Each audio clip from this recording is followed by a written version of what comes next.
तो बीजेपी सांसद सुशील मोदी ने विपक्षी एकता को लेकर के नीतीश पर हमला बोला है। उन्होंने कहा कि नीतीश कुमार भ्रष्टाचार में लिप्त परिवार और नेताओं को एकजुट करने में लगे, लेकिन जनता इनको पसंद नहीं करेगी। तो वहीं गिरिराज सिंह ने भी तंज कसते हुए कहा कि पीएम बनने के लिए कुछ लोग इधर उधर भटक रहे हैं, लेकिन 2024 में किसी तरह की वैकेंसी नहीं है। क्या कुछ कहा, सुनिए आप पे। उनको एकजुट करने का प्रयास है। सीबीआई ईडी की जो कार्रवाई हो रही उससे डरे हुए लोग हैं और ये सारे भ्रष्टाचारी लोग एकजुट हो रहे हैं नरेंद्र मोदी का मुकाबला करने के लिए। अभी तो कर्नाटक का चुनाव हो रहा है। जय नीतीश कुमार, एचडी कुमारस्वामी की पार्टी और कांग्रेस, उन दोनों में समझौता करा दें। वहाँ तो विपक्ष की एक नहीं हो पा रही है। तो ये जितने भ्रष्ट आचरण में लिप्त लोग हैं, जिन पर भ्रष्टाचार के गंभीर आरोप हैं, वो लोग एकजुट होने का प्रयास कर रहे हैं। तो ये लड़ाई ईमानदार बनाम भ्रष्टाचार की लड़ाई है। एक तरफ नरेंद्र मोदी जैसा ईमानदार व्यक्ति और दूसरी ओर भ्रष्टाचार के आरोप में घिरे हुए जो विपक्ष के नेता वो एक हो रहे हैं। तो ईमानदार का कोई मुकाबला नहीं। रोम जल रहा है, नीरो बंसी बजा रहा है कि कहावत है, वो कांग्रेस के दरवाजे खटखटा रहे हैं प्राइम मिनिस्टर के लिए। बच्चे लाठियां खा रहे हैं, शिक्षकों की नौकरी खत्म कर दी गई, अब उन्हें नए सिरे से फिर एग्जामिनेशन देना पड़ेगा। ये नीतीश कुमार का रोजगार नीति है। अब देश तय करेगा, देश ने तो तय कर लिया है 2024 में प्रधानमंत्री का पद नहीं खाली। तो इस पर तमाम जानकारी के लिए न्यूज रूम से संपादक अशोक मिश्र जी इस वक्त हमारे साथ जुड़ चुके हैं। अशोक जी, कल आप पार्टी के नेता अरविंद केजरीवाल, उसके बाद कांग्रेस लीडर्स और आज वामपंथी के नेताओं से मुख्यमंत्री नीतीश कुमार मिल रहे हैं। क्या मायने हैं इनकी मुलाकातों से? बिल्कुल, देखिए निशु, मुख्यमंत्री नीतीश कुमार मिशन 2024 के तहत दिल्ली की यात्रा पर हैं और आज दिल्ली यात्रा का तीसरा और शायद अंतिम दिन है, क्योंकि मुख्यमंत्री देर शाम आज पटना लौटेंगे।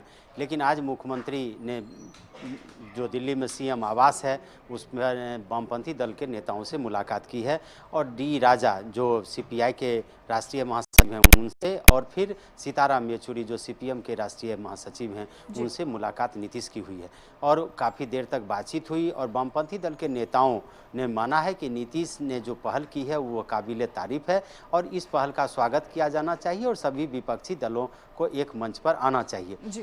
नीतीश ने जब अपनी यात्रा की शुरुआत परसों से की थी तो सबसे पहले उन्होंने राजा सुप्रीमो से मुलाकात की थी, लालू प्रसाद यादव जी से, और कल उनकी मुलाकात कांग्रेस नेताओं राहुल गांधी और मल्लिकार्जुन खड़गे से हुई थी। फिर देर शाम में अरविंद केजरीवाल जो दिल्ली के मुख्यमंत्री हैं और आपके सर्वे सर्वा हैं उनसे मुलाकात हुई।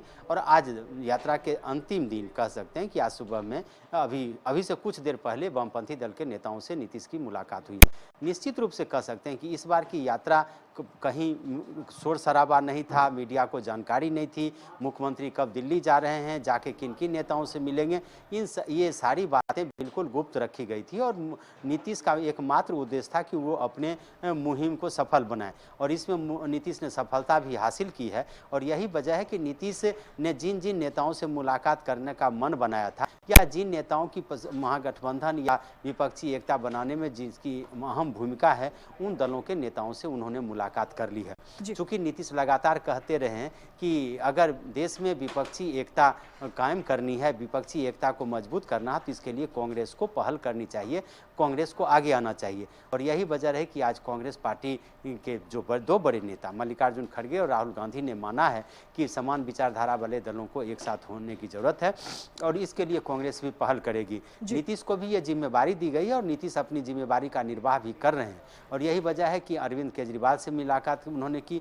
अरविंद केजरीवाल की पार्टी आप भी अब राष्ट्रीय पार्टी हो गई है और पंजाब और दिल्ली में तो उसकी सरकार है और कई राज्यों में उसके अच्छे मतदाता हैं। तो ऐसी परिस्थिति में अरविंद केजरीवाल के से भी मुलाकात करना नीतीश के लिए काफ़ी महत्वपूर्ण माना जाता है। और खास करके बिहार में जो महागठबंधन के घटक दल हैं उसके सभी प्रमुख दलों से नीतीश ने एक तरह से मुलाकात कर ली है और बिहार मॉडल को अब पूरे देश में लागू करने की बात नीतीश करेंगे 2 महीनों में। एक तो जिस तरह से गठबंधन चलाने में नीतीश पिछले 2 दशक से सफल हुए हैं तो इसका भी एक लाभ उन्हें मिलेगा। और दूसरी बात है कि बिहार में जिस तरह से महागठबंधन बनने से विपक्षी एकता एकता मजबूत होने से बीजेपी की स्थिति कमजोर हुई है, तो इसको भी नीतीश समूचे देश में इसका संदेश देंगे। आज वामपंथी दलों से जो उनके नेताओं से जो नीतीश की मुलाकात हुई है और उसके बाद वामपंथी दलों के नेताओं की जो प्रतिक्रिया आई है अशोक जी, वह निश्चित रूप विपक्ष से प्रतिक्रिया भी दे रही है इस पर, विपक्ष तंज भी कस रही है। सुशील कुमार मोदी कहते हैं कि मुख्यमंत्री नीतीश कुमार उन लोगों को एकजुट करने के लिए गए हैं जो भ्रष्टाचार में लिप्त है, जिसका परिवार भ्रष्टाचार में लिप्त है, और 2024 में जनता उनको, इस प्रकार के आरोप लगातार विपक्ष की तरफ से लगाए जा रहे हैं। और वहीं अगर हम राजकिशोर की बात करें, गिरिराज सिंह की बात करें, माफ कीजिएगा, तो उनका तो सीधा सा हमला है। कहते हैं कि रोम जल रहा था और यहाँ बंसी बजाए जा रहे थे। तो इस प्रकार से भी कई आरोप लगाए जा रहे हैं, क्या कुछ कहेंगे आप इस पर? लेकिन नीतीश कुमार देश में ऐसे एक नेता हैं जो अभी जिन पर भ्रष्टाचार और परिवारवाद का आरोप नहीं लगा है, यानी कि नीतीश किसी अभी स्कैंडल में नहीं फंसे और उनके परिवार के कोई सदस्य राजनीति में भी नहीं है। उनकी साफ सुथरी छवि रही है और गठबंधन सरकार चलाने का उनको अनुभव रहा।